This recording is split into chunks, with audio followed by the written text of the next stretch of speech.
She was standing right there, arms crossed, fake smiling like she owned the sun, while her spoiled brat peeled out of our driveway in my wife's red convertible. I shouted, "Hey, that's not your car." But Karen didn't even blink. "It's an HOA matter," she said, tilting her sunglasses down like some kind of discount movie villain. "Maybe next time park it in your garage like the rest of us." The engine roared down the street as her teenage son Caleb sped off like it was a Fast and Furious audition. My wife was in tears. That car was her late father's. Classic, spotless, and the only thing that ever made her smile on bad days. And now, it was flying down Maple Ridge Drive in the hands of a kid who once got suspended for crashing a golf cart into a neighbor's fence. I pulled out my phone, furious. "I'm calling the cops," Karen laughed. "You'll be calling them on yourself if you're not careful. You're in violation." "Violation of what? My own driveway?" I snapped. She stepped closer. "You're still on probation with the HOA, remember? The noise complaint, the untrimmed hedge. My wife was in the hospital that week," I said, holding back the urge to scream. Karen smiled. "Excuses don't change the rules." And then, like some cursed movie script, the phone buzzed in my hand. Unknown number. I answered, and a shaky voice came through. "Sir, this is Officer Daniels. We've had a crash on Oakwood BLVD, red convertible. Belongs to a Melissa Grant." My wife's legs gave out. She fell to her knees on the porch. "And Karen?" She just muttered, "Told you he couldn't handle it," and walked back to her perfect little porch like nothing had happened. But what came next, Karen never saw it coming, because she picked the wrong driveway. The wreck was bad. Not life-threatening, but bad enough to total the car. By the time we got to the scene, the convertible was wrapped halfway around a stop sign, steam pouring. From the hood, windshield cracked like a spiderweb. Caleb sat on the curb, arms crossed like he was the victim. No scratches, just attitude. The cop standing there turned as I approached. "You the owner?" I nodded, trying to keep it together. My wife's hand clutched mine, shaking. "That's our car," I said. "It was stolen." Caleb scoffed. "I didn't steal it. I borrowed it. It was unlocked. Keys were in it. That means it's fair game, right?" My jaw clenched. "You trespassed. That's our private property." Karen's SUV pulled up just then and she strutted out like she was walking a fashion show. "Don't you dare raise your voice at my son," she snapped, pointing her manicured finger at me. The officer stepped in between us. "Ma'am, I'm still gathering statements. Please calm down." "Calm down?" She scoffed. "That car was a violation. They left it out for days. It was just sitting there. He was doing the neighborhood a favor. Now they're trying to make my son into some criminal?" I couldn't believe what I was hearing. Karen turned to the officer. "I'm pressing charges. They let a minor access an unlocked vehicle. That's endangerment, emotional distress.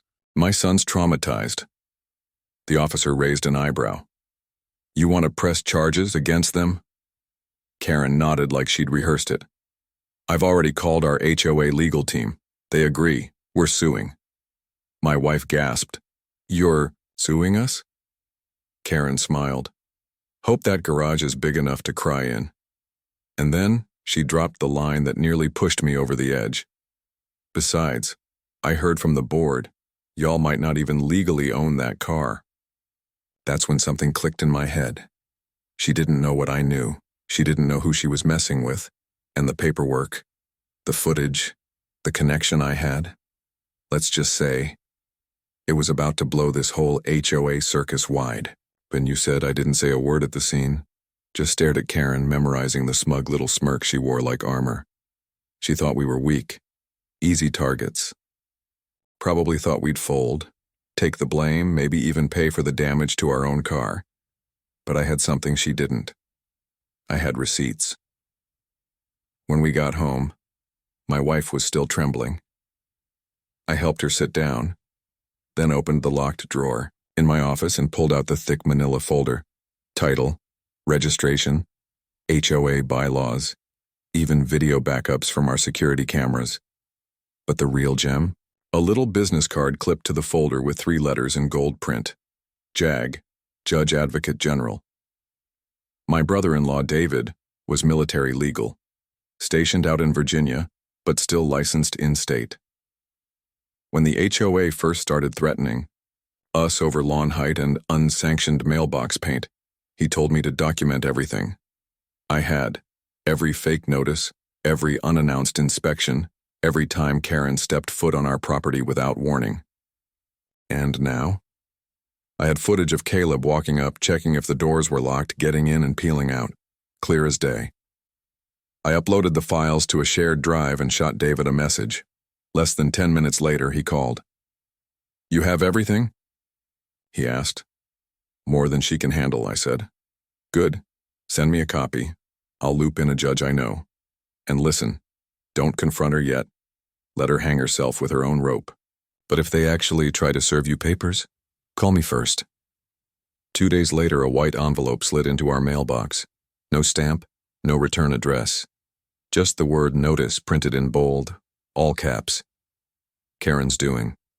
Inside, a ridiculous list of violations: unsafe property conditions, failure to secure vehicle, public endangerment, and a fine totaling over $14,000. My wife stared at it in disbelief. "She really thinks this'll scare us?" I smiled, the first real smile in days. "No, but I think it's about time she found out what fear really feels like." Because what she didn't know was that I had just received an email confirmation from David. The footage was being reviewed by a military judge. And Karen's legal team? They were about to be the punchline of a courtroom joke. 3 days later, just after noon, Karen came knocking. Not ringing, not calling, knocking. Loud, deliberate, and smug, like she expected to be greeted with applause. I opened the door halfway.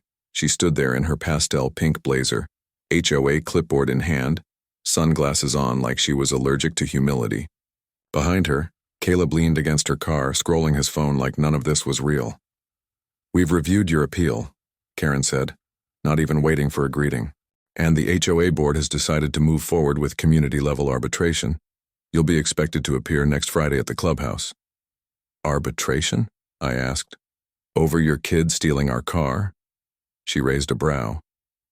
"Over your negligence that endangered a minor. Caleb's seeing a therapist now, you know, he's having nightmares." My wife stepped forward, fists clenched. "He destroyed my father's car and nearly killed himself." Karen didn't flinch. "And I'm sorry for your loss, but if you hadn't left the car out, this wouldn't have happened. I suggest you start preparing a statement, maybe an apology, too." I leaned on the doorframe, keeping calm. "You sure you want to do this? You really want this on record?" Karen scoffed. "I was born to keep records. HOA bylaws are clear." That's when I said it, just one sentence, quiet, dead serious. "Funny.